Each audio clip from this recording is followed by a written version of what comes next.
91 किस शिलालेख में पशु बलि के निषेध और अहिंसा के प्रचार की चर्चा है?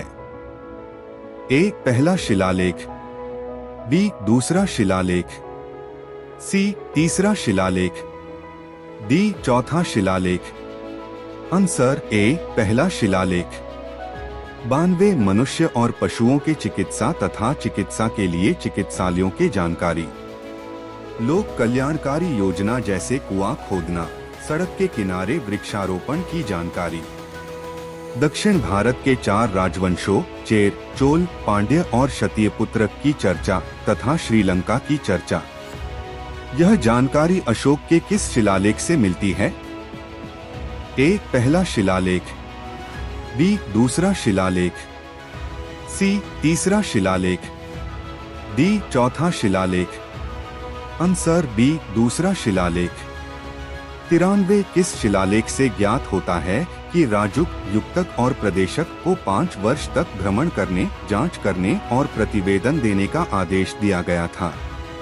ए. पहला शिलालेख, बी. दूसरा शिलालेख, सी. तीसरा शिलालेख, डी. चौथा शिलालेख। Answer C. तीसरा शिलालेख। 94 वेरी घोष की नीति को छोड़कर धम्म घोष नीति अपनाने की जानकारी किस शिलालेख में मिलती है? ए. तीसरा शिलालेख, बी. चौथा शिलालेख, सी. पांचवा शिलालेख, डी. छठा शिलालेख। Answer B. चौथा शिलालेख। 95 धम्म महामात्र की नियुक्ति की जानकारी किस शिलालेख से मिलती है? ए. तीसरा शिलालेख, बी. चौथा शिलालेख, सी. पांचवा शिलालेख, डी. छठा शिलालेख। Answer C. पांचवा शिलालेख। 96 किस शिलालेख से ज्ञात होता है कि अशोक के अधिकारी लोक कल्याण के मुद्दे पर जब चाहे अशोक से मिल सकते थे? ए. चौथा शिलालेख, बी. पांचवा शिलालेख, सी. छठा शिलालेख, डी. सातवां शिलालेख। Answer C. छठा शिलालेख। 97 किस शिलालेख से अशोक की धार्मिक सहिष्णुता की नीति के बारे में जानकारी मिलती है?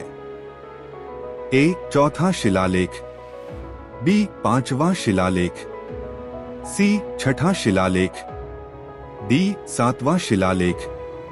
Answer D. सातवां शिलालेख। 98 किस शिलालेख से अशोक की धम्म यात्राओं के बारे में जानकारी मिलती है?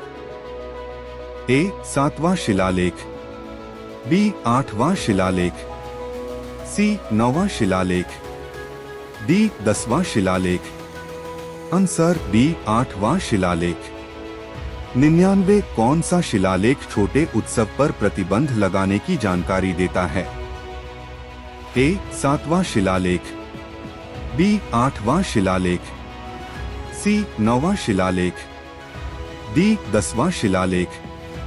Answer C. 9वां शिलालेख। 100 कौन सा शिलालेख धम्म के महत्व को दर्शाता है? ए. 7वां शिलालेख, बी. 8वां शिलालेख, सी. 9वां शिलालेख, डी. 10वां शिलालेख। Answer D. 10वां शिलालेख। 101 अशोक के अधिकारियों ने ब्राह्मणों को न सताने का आदेश, यह जानकारी किस शिलालेख से ज्ञात होती है? ए. 10वां शिलालेख, बी. 11वां शिलालेख, सी. 12वां शिलालेख, डी. 13वां शिलालेख। Answer B. 11वां शिलालेख। 102 किस शिलालेख से महिला महामात्रों की नियुक्ति की जानकारी मिलती है? ए. 10वां शिलालेख, बी. 11वां शिलालेख, सी. 12वां शिलालेख, डी. 13वां शिलालेख। आंसर सी. 12वां शिलालेख। 103 कलिंग युद्ध तथा अन्य राज्यों की जानकारी किस शिलालेख से प्राप्त होती है? ए. 11वां शिलालेख, बी. 12वां शिलालेख, सी. 13वां शिलालेख, डी. 14वां शिलालेख। आंसर सी. 13वां शिलालेख। 104 धम्म के सिद्धांतों का पालन और यदि सभी शिलालेखों में कोई भी बात गलत लिखी गई है तो इसके लिए लेखक जिम्मेदार होगा, लेकिन अशोक नहीं। यह जानकारी किस शिलालेख से मिलती है?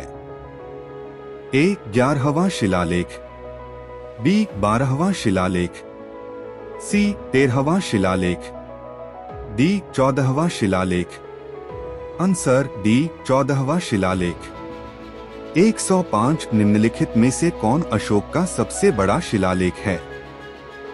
ए पहला शिलालेख, बी तीसरा शिलालेख, सी 7वां शिलालेख, डी 14वां शिलालेख। आंसर सी 7वां शिलालेख। 106 निम्नलिखित में से कौन अशोक का सबसे छोटा शिलालेख है? A Maski, B Gurjara, C Divyavadana, D Rummindei. Answer D Rummindei. 107 निम्नलिखित में से कौन सी ब्राह्मी लिपि लिखने की विधि थी?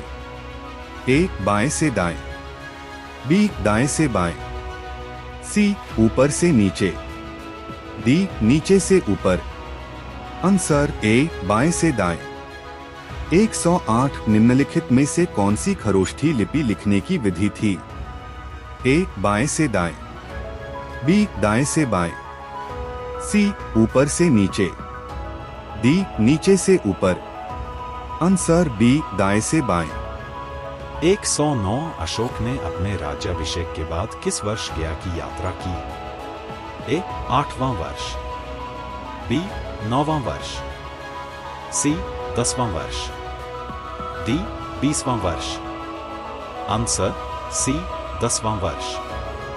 110 अशोक ने अपने राज्याभिषेक के बाद किस वर्ष लुम्बिनी की यात्रा की? ए 8वां वर्ष, बी 9वां वर्ष, सी 10वां वर्ष, डी 20वां वर्ष। आंसर डी 20वां वर्ष। अगर कंटेंट पसंद आए तो लाइक, कमेंट, शेयर और सब्सक्राइब करें। आपका सपोर्ट हमारे लिए महत्वपूर्ण है। हम और बेहतर वीडियोस लाने की कोशिश करेंगे। अभी सब्सक्राइब करें और हमारे साथ जुड़ें। धन्यवाद।